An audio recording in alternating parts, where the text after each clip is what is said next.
ipakita niya. Parang tapos meron akong pangkasama. sagot dun sa sabi ng tagay for you forever. Sagot ko. Yes! Talaga. Hindi, pero sa konti lang. Hindi ako katulad ng iba. Bakit ka nagtataka? Kailan ako magbabago? Ewan ko. Malay mo, bukas. Ayun yung sagot doon. Wait, meron ka ba? Meron pa. Walaan niyo kung ano to.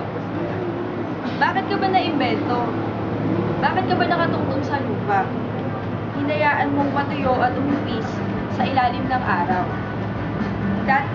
Ang dati mong masigla at matingkad na kulay ay unti-unting namamya. Pero okay lang sa'yo. Naghihintay ka lang naman eh.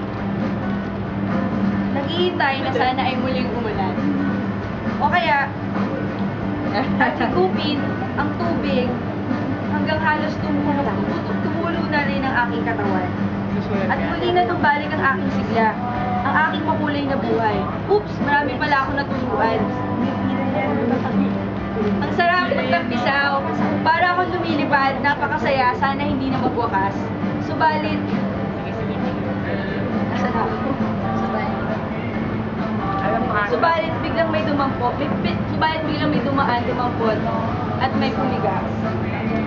Kailan kaya nila ako gagamitin ulit? Lahat kaya kong gawin, kaya kong higupin, papasabon, langis, tubig, basta liquid kaya kong dalhin. Pwede mo rin akong ipangkuskus. Pero naluluma rin pala ako. Sa paglipas ng panahon, mawawala na rin ang kakayahang humigop na kahit ano. Sa lagay ay patapon ka na.